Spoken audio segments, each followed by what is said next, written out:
and welcome to the Luv MEESH Podcast. I am your host, Meesh. There are a billion people in the world, and I'm just one of them. And welcome to my podcast, where I'll share my thoughts, opinions, and ramblings, and sometimes I'll have guests, and no subject is off limits. So let the conversation begin. Mimi, go Mimi. It's the MEESH Podcast. Hey, go me, go Mimi. Hey loves, and welcome to another episode of Luv MEESH Podcast. On today's podcast episode, we are going to be talking about shadow work. And shadow work is not something that you just do once. It's something that you're probably going to do over your whole life. So let's break it down. What is shadow work? And let me just backtrack. I went to Joann's and they have art section, journal section, pen section. You know, you guys have been. So I went down the notebook section and they have all types of notebooks for like sketch artists. And I picked up a sketchbook with 110 sheets and it's blank. So your average artist would draw, but I got 3 different books. I got one book for my shadow work and it's black. I have one book for me and my relationship boundaries and love and all that stuff, my manifestations. And then I have a pink one, that was pink. And then I have a blue one that's everything about me, my family tree, my zodiacs, my numerology, like every test that you could think of, basically, that's all about me down to the T. Let me see what else I put in there. The chakra work that I do, my worst fears, my vices, just anyways, you get the point. But on this episode, we're talking about shadow work. So in my shadow work, and again, you're not going to finish this overnight. It's going to be a lifelong process. People that sign up for therapy, life coach, different things like that, we all do the same thing. We all find the same workbooks and the same techniques to filter through our childhood. You can either do it on your own with research, or you can go to a professional, or you can go to, like the answers are all there. We're just recycling the energy and you get the help however you get it. I was working with my spiritual advisor, Sharita, and I remember I was telling you, she was telling me to turn off all the lights, get a black candle, stand in front of the mirror and just go within. But it be 50 miles. You see how much I talk. My mind is like 20, maybe a million times faster than that. So like, for example, when somebody asks me something, I can have a million ways to answer it. I could, with every emotion, nice, nasty, mean, and I'm looking at you, I'm looking at our relationship, and I'm answering the best way that I don't want to hurt you, I don't want to lose you. So sometimes people are like, what? Yeah, I'm thinking of which answer. Like, I know the answer, but how am I going to break it down for you? Because I'm so sensitive. That's probably cancer in me as well. But anyways, so since all of that is going through my mind, I write. And when I was looking through my numerology and my zodiac sign and my mission here on earth and everything I'm supposed to do, it's going to be with talking, which is hello, the podcast. And it's going to be with writing, and it's going to be with learning. So I'm not going to fight my calling anymore. I have a podcast. I'm going to get these books out, and I'm just going to write. Like, I can't get away from the knowledge and stuff. So, that's my calling. There's no point in fighting it anymore. So here I am. So with shadow work, let's just break it down. Shadow work is the practice of reflecting internally on your shadows, repressed energies, and weaknesses for the purpose of bringing them forward into the light to become whole. It is not a dark or evil process or practice. It's just the opposite. By acknowledging those things that are hidden, you could begin to live your authentic self. So how do you do shadow work? And let me go get my charger because it looks like the phone can go dead any minute now. Where did I put it? Okay. In here. Because I be talking, look down and the damn thing ain't even recording. That has happened a couple times. Okay, so I'm going to give a lot of different examples. I just want to give you everything that I've touched on. I'm going to go over the things that I'm working on. And and what I'm excited to work on. So I'm just kind of going through my book. How to do shadow work. Triggers are teachers showing you what needs healing. Start by taking 3 deep belly breaths. And I've been working at a call center forever. And when somebody aggravates me, I'll be like, like, just notice in your life when things are like hectic, you always, that is your body's way of like relieving itself, or tension, anxiety, like all of that stuff. So before you even dig deep, go ahead and, give yourself those 3 breaths. Then you want to pause and ask, what am I feeling? We all have feelings. You cry, you get angry, you get sad. You feel these things and you act them out. But have you ever stopped and said, why am I feeling this way? Why am I angry? You know that you're angry. That's something that you know. You feel angry, you punch a wall, like whatever your vice is for being angry, you know that. But why? Why are you feeling angry? You got to break it down. You got to understand yourself. You got to start to understand yourself. So it says, release the ego story. Right now, I am feeling the story that whatever that feeling, whatever gave you that feeling, you're going to break it down. Right now, I am feeling the story that, and insert whatever that is. Then you want to move on. When a person triggers you, you ask, what trait in this person is activating me? So let me see if I can think of a scenario. Oh, I remember. I had my nieces over, the twins, Valor and Haven. And I have glass in my house, no plastic. Plastic is bad. You microwave it, you put hot stuff on it, all those chemicals get in your food, seep in your food, and you wonder why you got all these illnesses later in life. So all glass. And we're supposed to use nature stuff. Ceramic, wood, glass. Like, we just got away from nature. Anything that is not of nature is going to be bad for you at the end of the day. So I'm learning. I just got all stainless steel pots. I got all glass. I just got my water filter for the kitchen. Now I need to replace the water filter for the bathroom because I had it, but it was only good for 3 months. And when I took it off and bought another, I ended up breaking my shower head. And when I bought it again, it didn't fit. And I'm like, oh. But I do notice I have more white stuff, maybe the chemicals on me when I get out of the shower. And it was not like that when I had the filter. Like, it goes through charcoal and all the different beads and stuff before it hits you. And I noticed a difference. It almost was like beach water too.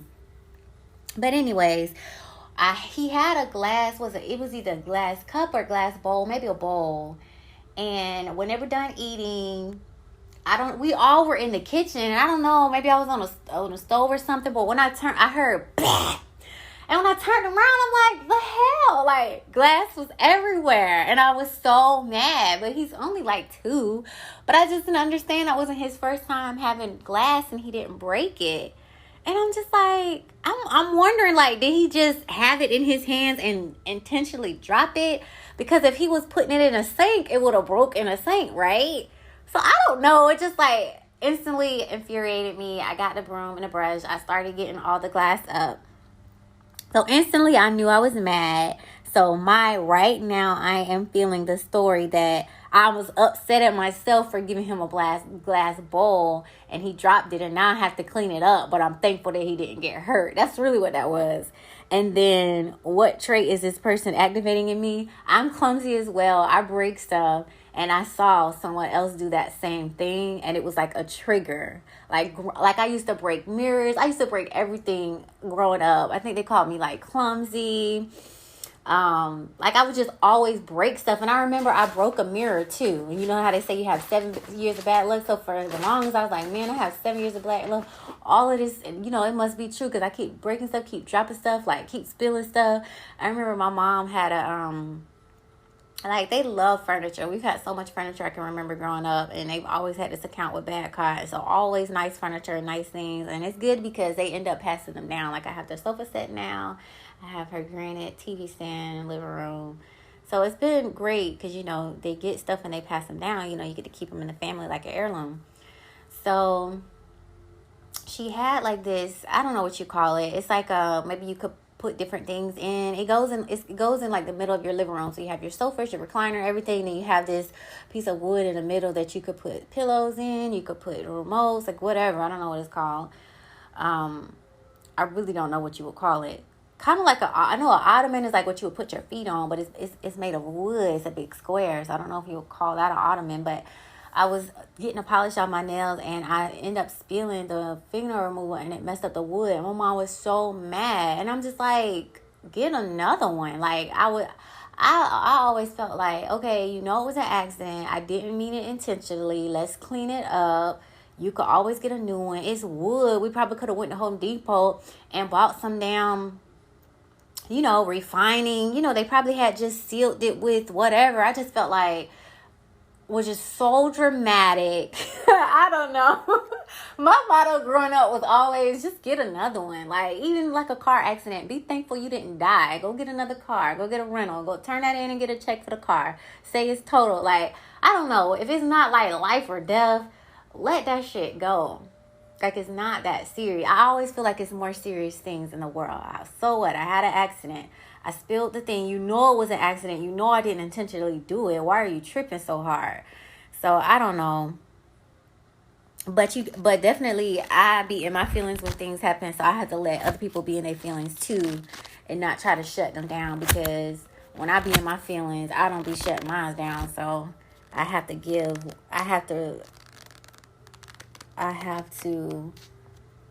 treat people the way I want to be treated. So I don't want somebody to be like, he's 2 years old. You don't want to get him a glass. Don't be mad. Just clean the shit off. I wouldn't have liked that. You get what I'm saying? So you have to let people feel their emotions just like you feel yours. So I'm going to continue. Embrace your shadows. Shadows are mirrors reflecting back at you. Your shadows hold all your fears, your mistakes, anxieties, and darkest thoughts. The shadow is the path of a heart warrior. Now remember, my grandma said she was a soldier and I'm a warrior now. I always feel like I have this fighter spirit in me. If I feel that I'm right, I'm going to fight it to the death. Like, because 9 times out of 10, I'm fucking right. And I hate that people don't be understanding that. Like, is you stupid or is you dumb? I heard that saying and I really love it. The girl's like, is you stupid or is you dumb? I'm like, it's really the same thing. That thing cracked me up. Okay, so you can like Google shadow work. You can find shadow work prompts on Pinterest, on Google. People make books. You could write your own questions. You could literally sit down and just think back over your whole life on things that made you mad or sad or just different events and write about how they made you feel. And I'm going to get a little bit more to that because I haven't even finished. I started that part and I think I wanted to turn it into something, but we'll see. We'll see what ends up happening. So I did download a shadow book. I even was a part of a group for shadow work, because if your shadow is really, really, really dark, and you know what really, really dark would be for you, you might not need to do this on your own. You might need to seek professional help, because you may need to have different pills to help you manage those flashbacks and emotions. Because it's really, to me, shadow work is going into the past, because you can't tell me when you have a memory and it was sad that you crying. That to me, that's traveling back in time. You feeling those emotions, you hearing those people's voices. Some people can smell the environment that they was in, and you relive that whole event, right? But shadow work is taking a step back and noticing what happened this event. Who were the people in the event? How did they make you feel? Were they right? Were they wrong? Were you right? Were you wrong? And just getting a better understanding of it. Because when you're a kid, you don't know shit. You're just a fucking kid. You know, you trying to figure this whole thing out. But when you're older, you have more experience under your belt. You should be able to go back and analyze those situations. And maybe you'll see that you were wrong in some instances, or you were right. It's really just growth. You don't even have to, usually when you start shadow work, you go back to your childhood. But as you continue to live this life, different things are going to happen. And as you grow in your mind and your consciousness and your love and life, as you begin to elevate, whatever title you want to go on it, when you have a bigger perspective about it, you should be able to step back and look at it in a different way. If you can't, that just means that you haven't grown yet, because when you grow, you'll be able to do that. If you're still in that same mindset, you're not going to see it any other way. Only when you grow can you say, perhaps, you know what I mean? It could have been handled this way. So you always want to be the one to go back in your life and constantly continue to improve yourself, because you'll never be able to expect that from others if you yourself aren't doing it. So you're analyzing, internalizing, and just growing, like self-growth and self-development. Y'all always get those books, but I never hit on this yet. And emotions are so strong for me. Attitude, anger, like all of that. And so this is where I should have started. But you know, sometimes in your family and your culture, if you all are battling that and nobody has stepped back to say this is what we need to do to combat it, then you all are kind of like walking around blind and don't know. So I think my sister was the first one to go through therapy, and I remember her going through it, and my mom and my sister. And now I didn't like the therapy that I was in. I felt like the lady just made me cry. But now I see what she was trying to get me to do. When you keep asking why and why and why, you dig deeper and deeper and deeper into the answer.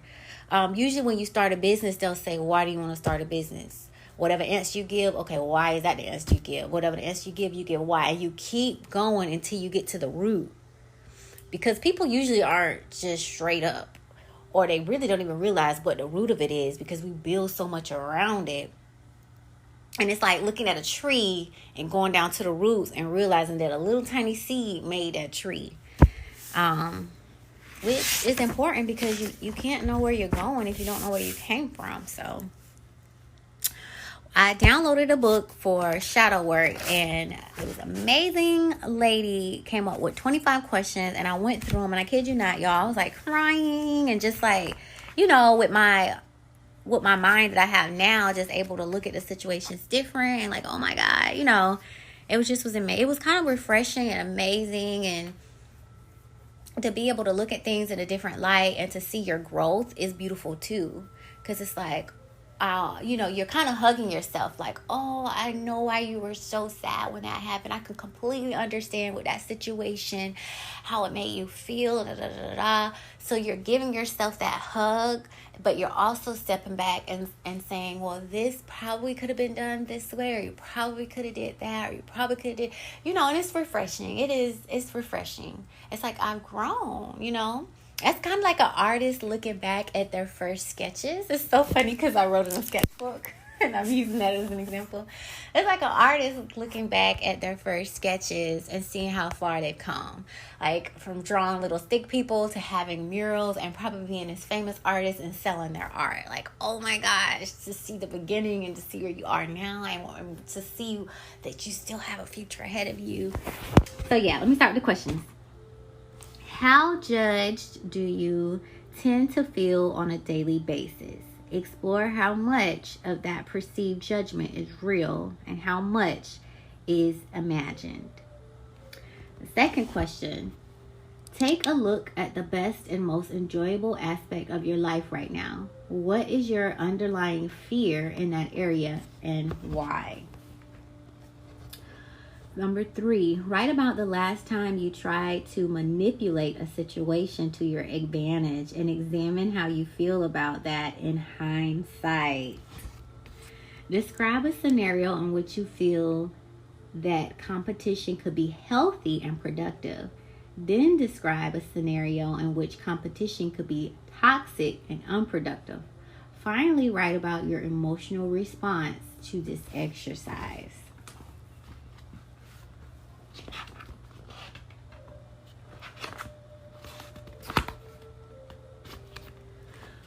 What does it feel like to have your emotions belittled or downplayed? Be as descriptive as possible and try writing about specific examples from your own life too.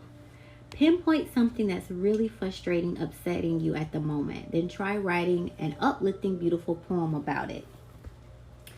Write about the last time you ran away from your responsibilities. Consider why you did that and what the results were. How can you begin to give other people more space and acceptance to be themselves around you? Whereabout do you tend to expect other people to conform to your beliefs? And what scares you the most about allowing people to have their own beliefs in that area? What does the term superiority complex bring to mind for you, and why? If you could say one thing to a person who's hurt you the most right now, what would it be and why? Consider yourself at your worst, at a point where all of your most negative and disruptive traits come to the surface. Capture that version of you in your mind. Then write a letter of love, understanding, and compassion to that version of you. For extra credit, read the letter aloud to yourself the next time you feel like you've turned into a bit of a monster. What does the word punishment make you think of right now, and why? Write about the different ways in which people have expressed their anger and resentment in front of you over the last few months. What did you notice about their different modes of expression for these emotions? What's the one thing you know you need to do but keep avoiding? Write it down. Then write a step-by-step description of actually doing it. Include every action which would need to be involved in order to get it done. At the end of the exercise, explore how you feel. When was the last time you witnessed distinctly self-destruction behavior, either in yourself or in someone else? Describe it and the emotions you had at the time. What was the last cruel thing you wanted to say to someone in order to make them feel bad about themselves or their actions? Write it down and then explore your feelings about it. Whereabout do you currently feel isolated, and how are you dealing with that emotion? Write about the biggest experience of loss for you so far this year. What do you currently envy in someone else's life, and why? For extra credit, what kinds of emotions come up when you imagine yourself having access to the thing that you envy? On the first line, write out the words, "Insecurity is my teacher." Then fill the rest of the page up with your responses to this sentence, whatever comes to mind, honey.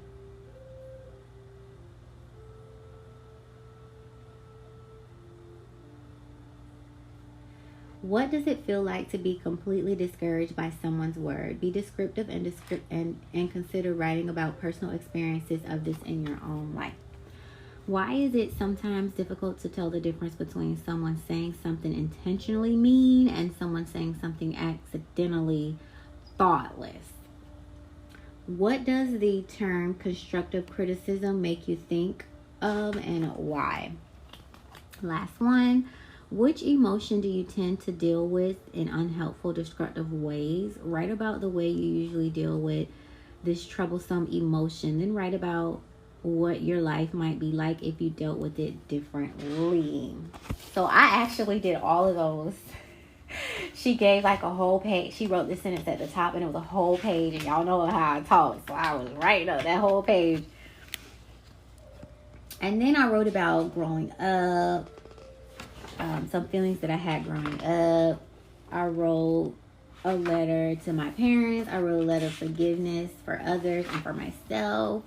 I started going over the map of consciousness. And on each level, I'm going to write about it. So it starts at level 20, which is bad. And then it goes up. And each level has like emotions, levels of emotions to them. So I'm going to take time to do each one of those. And then I also, it's funny, when you research one thing, it kind of takes you to other things. So the map of consciousness reminded me of the chakras as well. And so I kind of put that in my shadow book. There's over 72,000 nadis, which breaks down to 100 billion brain neurons. There's 114 chakras, 7 major chakras, 21 micro chakras, 86 minor macro chakras, and then 112 of those are inside the body and 2 are outside the body. There's this man that actually does a class and gives a certificate about them, and he breaks them down. And to me, it's really going to be your nerves and body parts. Like, hello, it's saying that heart is not just a heart. A heart has feelings, emotions, a mind, da, da, da, da. So he's probably breaking all of that down because, when you are a scientist, you look at things differently. Like an artist is going to look at a heart one way. A scientist is going to look at a heart another way. A trainer is going to look at a heart another way. An athlete is going to look at a heart another way. A lover is going to look, so they all have different perspectives of the heart, which are true to that perspective. So I would love to know his perspective from a body point of view of those chakras. And then I'll find, because I'm looking at it more spiritually and emotion wise. Of course, I have Cancer moon. But his class is like $500. I'm like, Lord. But again, like I say over and over again, money means nothing. It's knowledge. A doctor would not make 6 figures if he didn't have the knowledge of heart surgery. It's not the money, it's knowledge. When you go to school, the first thing the teacher does is give you a syllabus, and what's on that syllabus? Your book list. So literally, the teacher's just guiding you through your studies. I couldn't wait to get to college. I did a lot of my classes. I went in the classroom and I didn't get it. I didn't because usually when you learn, you have to find a teacher that teaches your style or you're not going to get it. And that's why throughout elementary, middle school, and high school, some kids have good times, some kids don't, because they may or may not relate with a teacher. And they teach these teachers all these different styles, so I don't know why they don't try to incorporate it. But I guess if you're familiar with one style, maybe that's the style that you could teach the best, I guess. But see how I be getting off? Let's see. Different styles of teaching, the heart. You look at the heart a different way. Oh, the man. $500 for the class. I'm like, oh my God, that's a lot. But eventually I am going to take the class because I do want to break down. Most people say, oh, there's 7 chakras. No.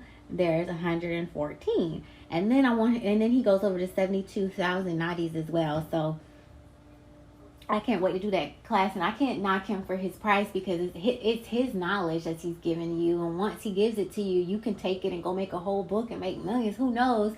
So before you do that, he want to make sure he get his cut. So I get it. I'm not bad. So yeah, shadow work took me to the map of consciousness. It took me to the chakras. And then it took me to my auras, and I didn't know you have your casual body, which means there's perfection in all life. You have your celestial body, which is unconditional life for all creation. You have your etheric temple, which is a sense of truth and purpose. You have your astral body, which is unconditional love for others. You have your mental body, which is creating small positive thought forms. You have your emotional body, which is unconditional love for oneself. You have your etheric body, which is physical strength and healthiness. And then you have your actual physical body. So to me, when I look at the map of consciousness, when I look at shadow work, it really all it's so funny. It's like a sandwich. You got your bread, you got your lettuce, your mustard, tomatoes, ketchup, meat, cheese, avocado, vegan burger, whatever you're gonna have on there. It's like the more I learn, they're all like a sandwich. Like you're gonna eat it all. It's just lettuce is lettuce, tomatoes, tomato, bread is bread. But when you take a bite, you're gonna eat it all. And the more I learn, it's like, okay, I'm eating it all. It's making a whole complete meal. Because when you just have a human body, to me, that's the starting point. When you start saying, let me work out, let me eat healthy, now you're expanding to your etheric body. When you start doing self-love and caring for yourself, that's the emotional body. When you say your affirmations every day and think happy thought, when you have a negative thought and you replace it with 3 positive thoughts, which is I finally got there, that's your mental body, which is creating small positive thought forms. When you can look at the most evilest person in the world and have compassion for them, not for what they're doing, because wrong is wrong, but the fact that you could even stoop to that level, if you hadn't put in the time to grow and learn the things that you learn, or different, like for example, if a mother lost her child to a drunk driver, and let's just say she went and killed the drunk driver, you can imagine how that will make you want to avenge your child. You know, you can understand how that person would do that. But you can also step back and say, well, two wrongs don't make a right, you know, and you can have compassion and love for that person. So just like how they say, be the bigger person. That's true. Having unconditional love for others. And unconditional means without a condition. Well, I will only love you if you're not a murderer. It's supposed to be without condition. So, giving a sense of truth and purpose. I think when people get to this level, it's when they start to give back. So I'm learning about shadow work. I can help other people learn about shadow work. Mother Teresa, so many homeless people in the world. If someone would just clothe and feed them, she'd start this whole organization. It touched millions. Buddha, Jesus, everybody you could think of. When they get to that level, they're outside of themselves and they're helping the whole. You have to be selfless to do that. Because all the way at the bottom, physical body, remember, you just think about yourself. Paying my bills, eating every day, you know, it's self. So the higher up you go with these auras, you're encompassing everybody outside of yourself. So that truth and that purpose is usually when you find your calling and you started to give back to others. Celestial body, unconditional love for all creation. Again, that's that Christ mind where you, to me, veganism kind of is there because I used to grow up eating chicken. I used to grow up eating steak and hamburgers and all of that stuff. I never knew how it got on my plate. I never knew how it got in the store. I just knew one day it was an animal and one day it was here. When I actually saw documentaries on how they're caged, just like zoo animals, how they're fed and stuffed just like turkeys, and then how they're slaughtered. They don't even have a long lifespan. They don't even get to mate. Zoos are wrong. SeaWorld is wrong. Eating meat and all that stuff is wrong. And you won't think it's wrong unless that celestial body kicks in. Unconditional love for all creation. Now, let me put a little caveat in there. I still kill roaches to this day. I cannot stand roaches. But you can ask anybody if it's a lizard or something like a spider. I'm like, that's good luck. Leave it alone. A lizard, I'll get a cup and plate, pick it up, and take it outside. Like, somehow they got in here. They don't want to be in here. There's nothing in here for them to eat. Just let them go outside. Roaches are the only creature that want to come inside. That no matter how many bombs you set, you try to kill them, they want to be in here chilling with you. They want to eat your food.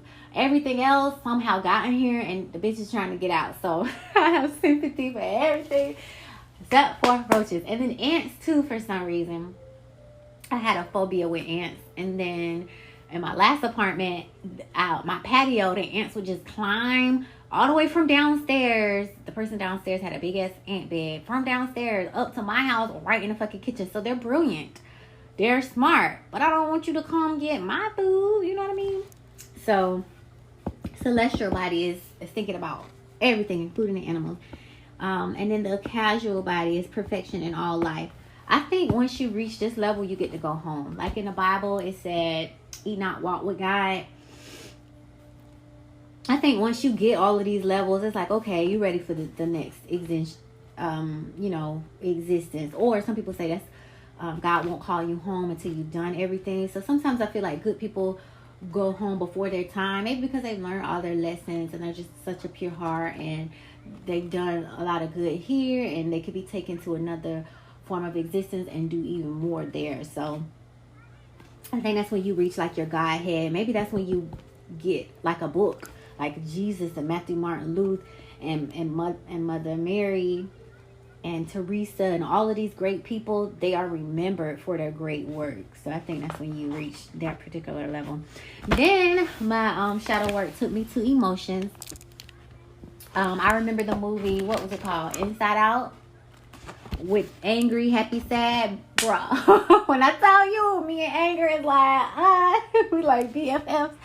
I know anger inside and out. Like, I know the feeling. I know the trigger. I know how to emit that shit. You know what I mean? But I never really sat down and was like, why is this making me mad? Like, that's what this shadow work is. Like, why did that set me off? Because if a person can control your emotions, they pretty much can control you. And that's with family, friends, government, shit, aliens. It don't matter. Like, you have to get your emotions in check, or people will be controlling you. You know what I mean? And sometimes we could say that person is vicious. No, that person has their control.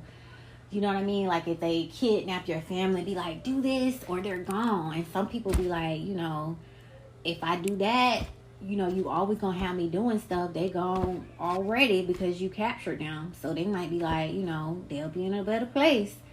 You know, and you might be like, damn, that's vicious, but they got them emotions in check. Like, I'm not gonna let you control me off of any emotion, even love, because that would be the love of whoever they captured. So I wrote down all the emotions, and it's so funny because I found a color wheel and it broke down the emotions even more. So it started with anger, sadness, surprise, joy, love, and fear.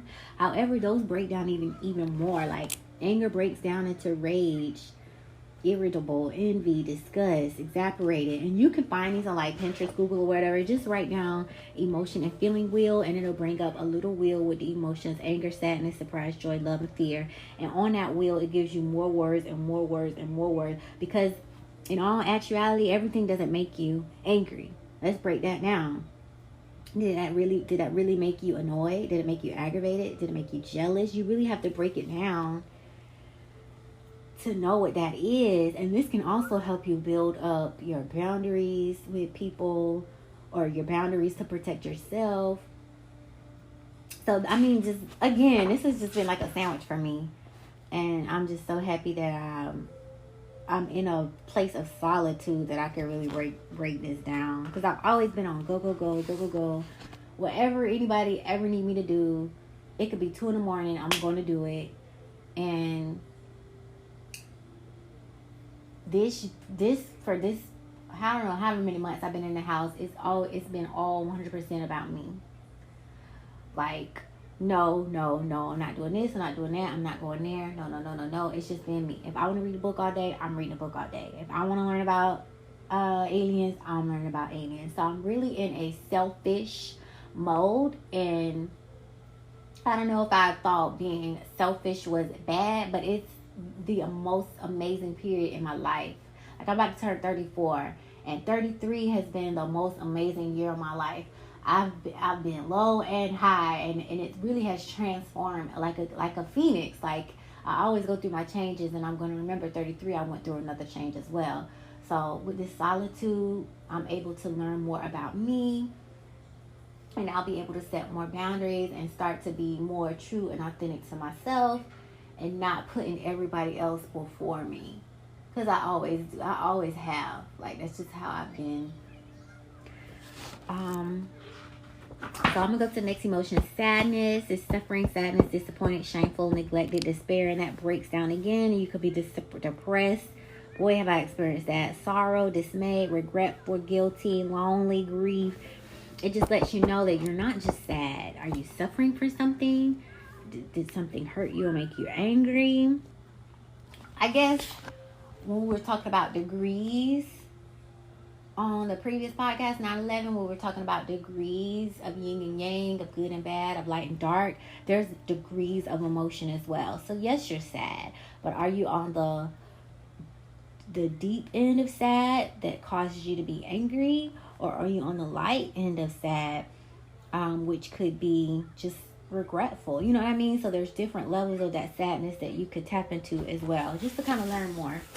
And then there's surprise. It could be stunned, confused, amazed, overcome, moved, which could break down to shock, perplexed, stimulated, touched.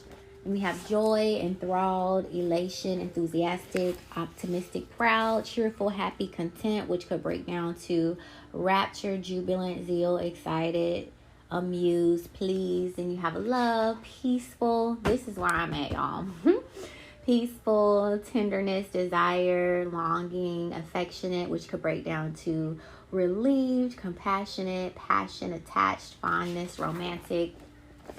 And you have fear, nervous, insecure, terror, sacred, horror, which could break down to anxious, inferior, hysterical, panic, helpless, dread. And then I wrote down about different shadows that I had inside of myself. different shadows that I saw that related with me and my grandma, with me and my mom, with me and my siblings. I wrote down my secrets on YouTube. If you type in cut, they always ask like 100. There's different cuts, but the one that I like is they ask 100 random people one question, and then you get to hear all of their answers, and they chop it up so much, and I just love it, because one person will be like one time, and another person will be like this guy, and another person will be like on a chair. And it's funny how 100 different people is basically like telling one story, but sometimes they give different answers. And one of the questions were, what are your secrets? Who did you last sleep with? What did you last research on your phone? What do you like in a partner? What is your favorite sex position? Just like random questions. And I was taking those questions and asking them myself. And one of them was my secrets. And then in my other book, I know it was some more questions. No, it wasn't this one. It was the other one. Let me make sure.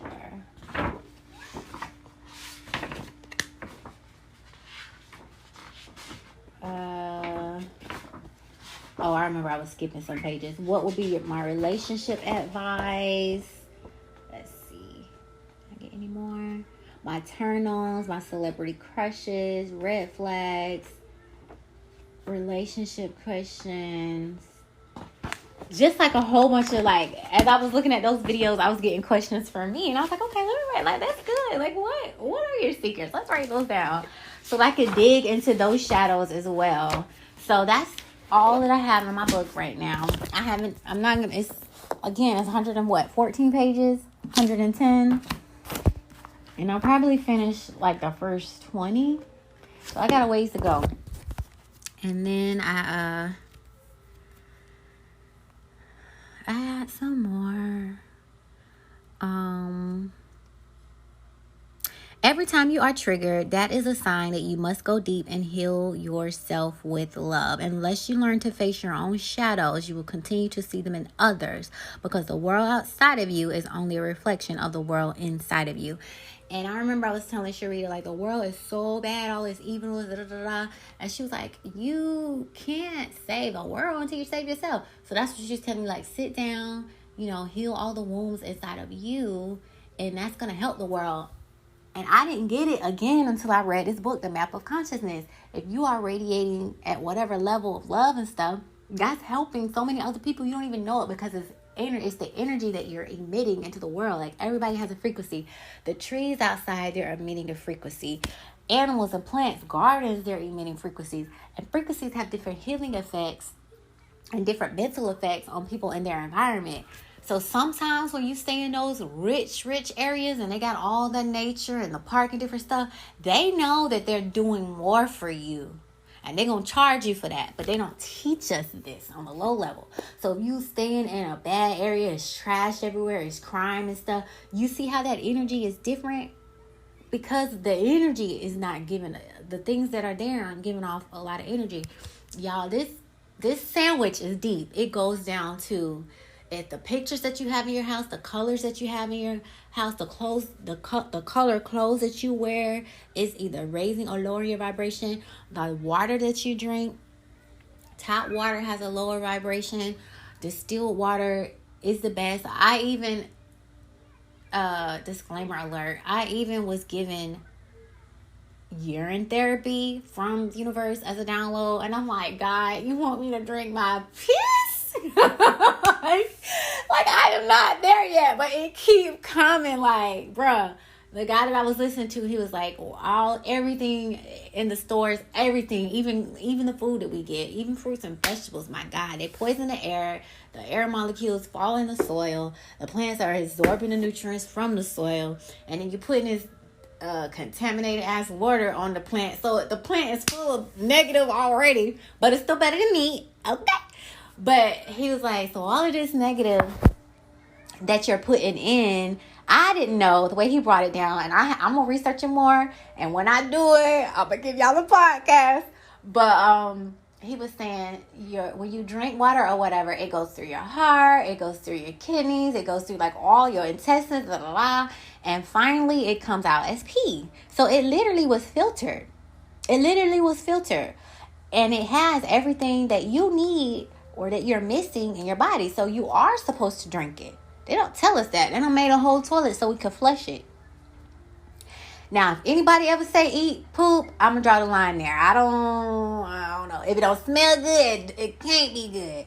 But, like if an elephant poops, you could eat their poop and survive. Because all they eat is grass. When you pick it up, it crumbles. I had cats. I was feeding them man-made cat food. And their poop was disgusting. But I found a video and the lady said if you give them raw meat, their poop won't stink and it'll crumble. So apparently, the better you eat, the better the poop supposed to be too. But I have never heard anything about eating the poop. I don't even. I remember looking at this man. He needed a translator and everything. He went to this island and I forgot what he was looking for. So he was talking to the shaman. The shaman was already like cuckoo. He ain't having no clothes, y'all. And I tell you, he started to. And then he had like blood on skulls and stuff, and he wanted the man to drink it. Down, the man was so scared to leave. Like, he was like, I think we should go. He was like, no, if you leave now, it's going to insult him. This man started eating his poop. The interpreter said, oh my God, I think he's about to. And the interpreter got up and he got over there, all started running. Oh my God, this man ain't here. But anyways, I'm definitely going to look more into the urine therapy and do that. But apparently, it's supposed to be it's already purified. Like, how can you be upset? It was purified through your heart, your kidneys, your intestines. It is purified water. And he said start by drinking 2 gallons, or take your time, because you don't want to drown. You can drown with this water, but get through 2 gallons, however long that takes, of distilled water, and then begin drinking your urine. And if you go on YouTube, Pinterest, like everywhere, you're going to see urine therapy. I didn't make this up. And it's supposed to heal you of cancer, like all this stuff, because your body, it was filtered to your body. If you going to trust anything, you might as well trust your own body, okay? You should be able to trust your body over something in the store. It makes sense. But we just never was taught this, whatever.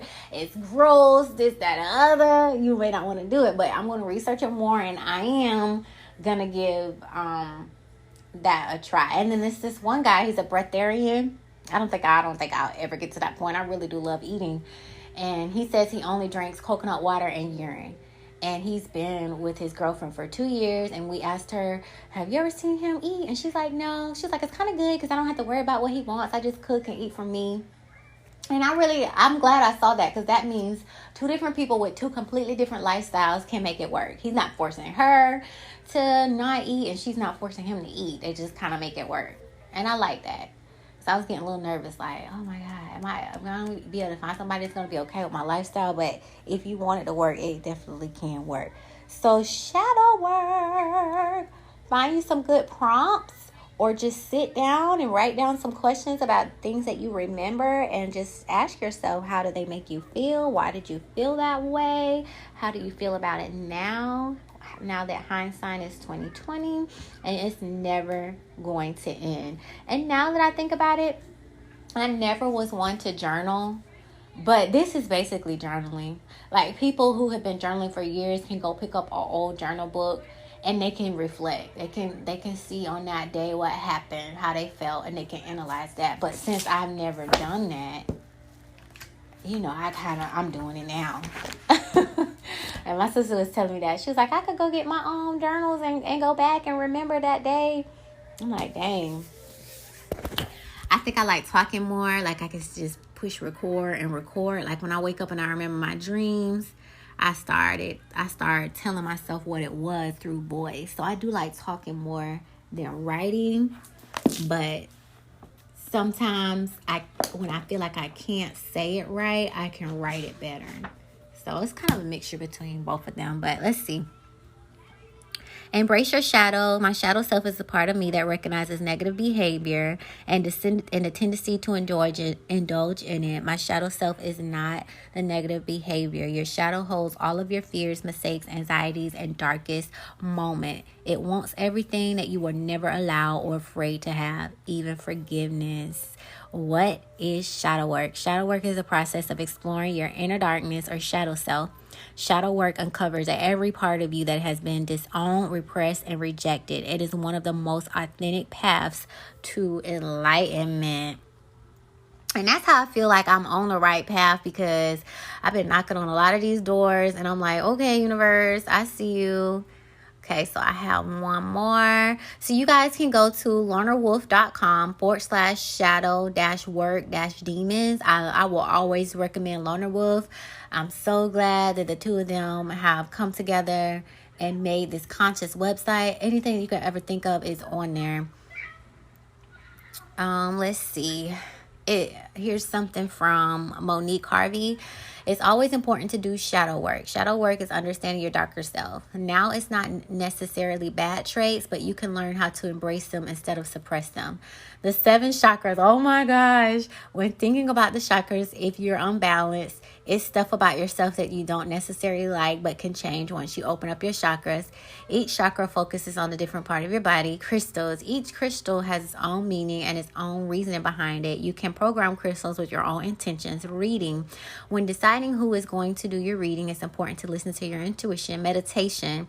If you are new to it, then start with guided meditation YouTube as a beginner. Your mind will wander. Allow your thoughts to come and go, and then it will be easier to control them during meditation. Moon water. Put water in a glass bottle. Mine is glass, and make sure it has a lid to allow it to charge under the moon during a full moon or new moon. I would not advise collect rainwater right about now with all of the chemicals and stuff that they're putting in the sky. Go ahead and get your own water, put a lid on it, and just let it sit under the sun. It can charge in the sun. It can charge in the moon. I would personally say that's the best thing to do right now, since they want to play weatherman. And last, your spiritual journey is yours alone. Don't worry if you feel like you're not doing it right, because there is no right or wrong way. So remember I said that sandwich, see how shadow work kind of blends with everything. So someone said, this is the aloof icon. I, Chris the poet. Work on your inner child, bro. Unlearn the patterns you've seen or didn't see your parents go through. Love isn't suffering or a bruise.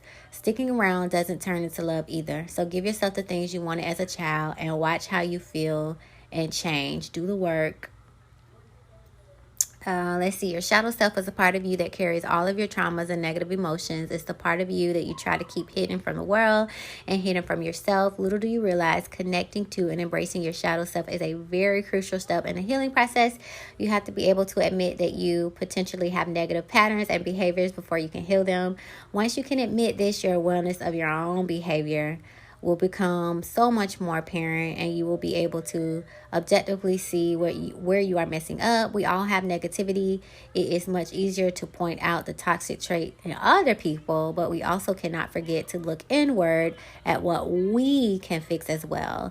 This is the epitome of true accountability. I love that. I think I'm gonna do this one last, because this one's long. Your trauma is valid. Even if other people have experienced worse, even if someone else who went through the same experience doesn't feel depleted by it, even if it could have been avoided, even if it happened a long time ago, even if no one knows, your trauma is real and valid, and you deserve a space to talk about it. It isn't desperate or pathetic or attention seeking. It's self-care. It's inconceivably brave. And regardless of the magnitude of your struggle, you're allowed to take care of yourself by processing and unloading some of the pain that you carry. Your pain matters. Your experience matters. And your healing matters. And the last thing, if you want to grab a pen and piece of paper, it says grab one more sheet. Oh, let me start from the beginning. Shadow work. This is by SACRESOLACE. Sakari Solis Spiritual Guidance. And I downloaded the book. Or the pictures, at least. It says, let me see if I got the link at the bottom. No, I don't. Okay, it says shadow work. Get a journal, sheet of paper, and write down everything that's hurting you in your adult life. Then grab another sheet and write down every hurt you can remember from when you were younger, a child, a teenager, that hurt you and caused emotional pain and trauma. Grab one more sheet, write any heartache that shares similarities and keeps repeating in different forms. After that's done, sit with it, meditate on it. Ask yourself, why might you be repeating these cycles? Find out the theme of these situations and trace back to why this may occur and why it may be replaying out in different variations of manifestations in your life. Answer, how has it hurt you? What can it teach you? And then create a new perspective around it. It's going to be painful and you're going to want to turn away, but don't. Shadow work experience. Be open, honest, and trusting. Make sure you get into detail and make sure it's a sacred time for you. Be sure to let your mind wander and let the divine talk through you as well. My past self letter. This letter is a time of healing, a time of letting go and truly forgiving yourself and others who hurt you. This is a time to be honest with yourself. How could you have handled things? What was the lesson behind your worst moments? If you cry, it's okay. Just understand why you're crying and understand that once you release the emotions, you feel more at peace than before. Higher self letter. Write a letter to your higher self. This is a time to connect and really motivate yourself. Tell your higher self how you see them. Write what you expect you to be doing at that time. Who's the person you see yourself as in the future? Fully healed, stable, rich, etc. This is a good time to manifest the life you want as well. So be very detailed and don't leave out any important information.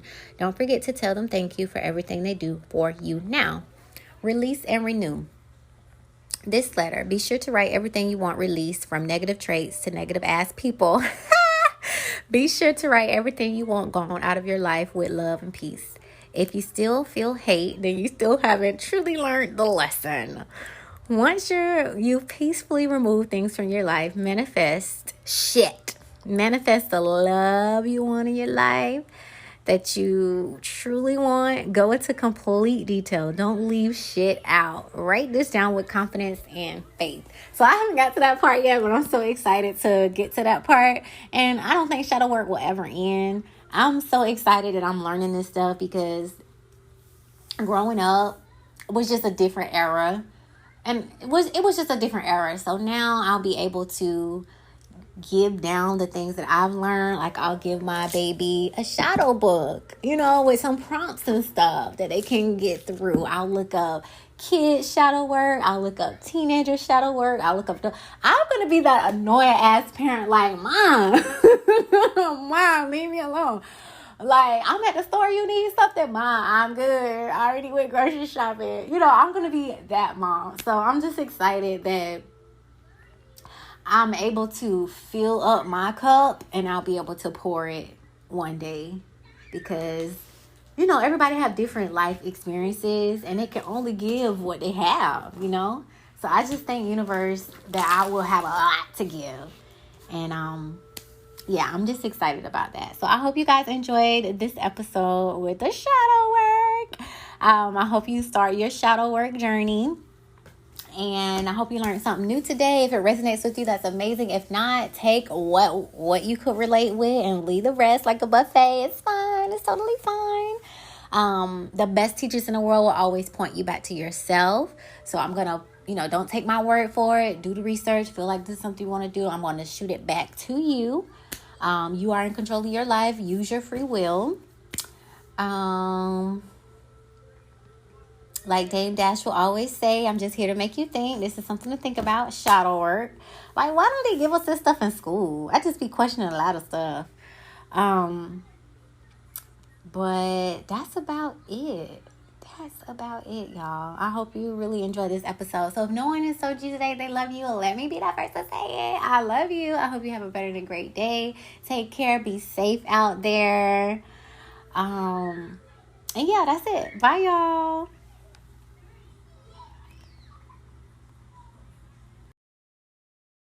This before, and something about it today is just really resonating with me.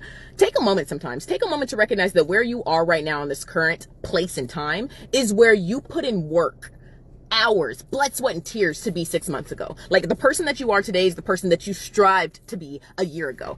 We get so focused on trying to be and try to become and try to improve ourselves in the spiritual community sometimes that I don't know that we always slow down to recognize that where we are today is where we've been working so hard to be as we're projecting towards next. So I just want to take a moment to say thank you. Thank you for doing the work because it's been hard in these streets. The shadow work has been real. Whatever we are doing as far as upgrading our consciousness right now, these low frequencies cannot survive. So therefore, we're having to do a lot of the shadow work and it's coming up heavy. And if you are doing that right now, which everybody that's been engaging with me, I feel like in some level or another another is doing it, you're making a difference for the globe. You're making a difference on a humanitarian level when you do the work for yourself. So baby, if ain't nobody applauded for you today and said thank you, I want to.